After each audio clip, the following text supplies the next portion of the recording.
ప్రియమైన దేవుని పిల్లలారా, మరొక మంచి సమయంలోనికి మనందరం రావటం జరిగింది. ఈ రోజున దేవుడు మనతో తన వాక్యం ద్వారా మాట్లాడబోతూ ఉన్నాడు. యెషయా గ్రంథము 38వ అధ్యాయము 3వ వచనములో అక్కడ ఒక రాజుగారు మనకు కనపడతారు. మరణకరమైనటువంటి రోగముతో మంచం పట్టి అల్లాడిపోతున్నటువంటి సందర్భంలో దేవుడు తన ప్రవక్తను పంపించి అతనితో మాట్లాడటం జరుగుతూ ఉంది. నువ్వు ఇక బ్రతకవు గనుక నీ ఇల్లు చక్కపెట్టుకోమని ఆ ప్రవక్త అతనితో మాట్లాడటం మనం అక్కడ చూస్తామండి. అప్పటికే ఆ భయంకరమైన వ్యాధితో, ఆ వ్యాధి పేరే మరణకరమైన రోగం కనుక ఎంతో కృంగిపోయి వేదన పడుతూ ఎంతో కృంగిపోయినటువంటి స్థితిలో కలవరముతో నిండి ఉన్నప్పుడు ఇటువంటి సమయంలో ప్రవక్త వచ్చి నువ్వు ఇక బ్రతకవు, నీ ఇల్లు చక్కపెట్టుకోమని మరొక మాట చెప్పినప్పుడు భయపడక మరణిస్తున్నాననే ఆలోచన అతనిలోనికి రానివ్వకుండా దేవుని వైపు తన మనసు త్రిప్పుకొని, దేవుని వైపు తన ఆలోచన మలుసుకొని దేవుణ్ణి బ్రతిమలాడుకున్నట్లుగా మనం చూస్తూ ఉన్నాం. ఏమని మాట్లాడుతూ ఉన్నాడు అంటే, నేను యథార్థ హృదయుడునై సత్యముతో నీ సన్నిధిన నేను ఎట్లు నడుచుకున్నానో కృపతో నన్ను జ్ఞాపకం చేసుకోమని మనవి చేసినట్లుగా, ప్రార్థించినట్లుగా, కన్నీళ్లు కార్చినట్లుగా ఆ భాగంలో మనకు కనబడతా ఉన్నది.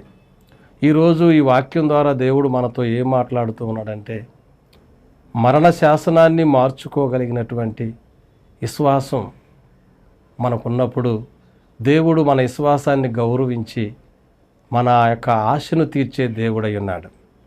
అంత మాత్రమే కాదు, సామెతల గ్రంథంలో ఒక మాట రాయబడుతుంది. 15వ అధ్యాయం 8వ వచనంలో యథార్థవంతుల ప్రార్థన అంట దేవునికి ఆనందాన్ని కలిగించిద్దంట. కాబట్టి ఈ రోజున హిజ్కియా రాజుగారు చేసిన ప్రార్థనలో యథార్థమైన హృదయం కలిగి నీ సన్నిధి నేను ఎట్లా నడుచుకున్నానో కృపతో నన్ను జ్ఞాపకం చేసుకోమని చేసినటువంటి ఆ ప్రార్థన దేవునికి ఆనందాన్ని కలిగించిందని, ఆ రోజున ఆ ప్రార్థన ఆలకించి అతని ఆయుష్కాలాన్ని 15 సంవత్సరాలు పొడిగించి అదే విధముగా రాజుగా పరిపాలన చేయటానికి ఆ స్థానంలో నిలబెట్టి అతని జీవితాన్ని మహిమకరముగా మార్చినట్లుగా ఆ తర్వాత అదే అధ్యాయంలో సజీవులే కదా నిన్ను స్తుతించెదరు అని ఆయన నామాన్ని హిజ్కియా రాజుగారు ఘనపరిచినట్లుగా మనం చూస్తూ ఉన్నాం. కాబట్టి ప్రియమైన దేవుని బిడ్డ, నువ్వు ఎటువంటి వ్యాధితో బాధపడుతున్నావో నాకు తెలియదు, నువ్వు ఎటువంటి పరిస్థితుల్లో ఉన్నావో నాకు తెలియదు, కానీ హిజ్కియా రాజుగారు చేసిన ప్రార్థన దేవుడు అంగీకరించి ఆ ప్రార్థనకు జవాబిచ్చినట్లుగా ఈరోజు మనం చూస్తూ ఉన్నాం. కాబట్టి జాగ్రత్తగా ఈ మాటలు గమనించి నీ పరిస్థితి ఎలా ఉన్నా దేవుని వైపు నువ్వు తిరిగి ఆయన సన్నిధిలో యథార్థమైన హృదయాన్ని కలిగి, యథార్థమైన జీవితాన్ని కలిగి ప్రార్థించినప్పుడు దేవుడు తన మనసు మార్చుకొని నీ జీవితంలో మరికొన్ని సంవత్సరాలు అధికముగా జీవించటానికి కృప చూపుతాడని ఈ రాజుగారిని బట్టి మనం తెలుసుకుంటూ ఉన్నాం. ఈ రోజున నీవు నేను కూడా ఎట్టి వ్యాధి గలవారమై ఉన్నప్పటికీ ప్రభు స్వస్థపరచగలడు. ఈ వాక్యం అందిస్తున్న నేను కూడా గత 25 సంవత్సరాల క్రితం మరణ పడక మీద నుండి ప్రభువుని కృపతో వేడుకున్నప్పుడు స్వస్థపరిచాడు. 2000 సంవత్సరంలో నేను మరణ పడక మీద ఉండి ప్రభువుని వేడుకున్నాను.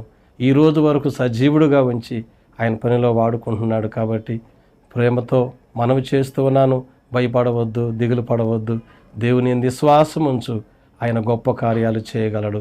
దేవునికి మహిమ కలుగును గాక. ఆమేన్.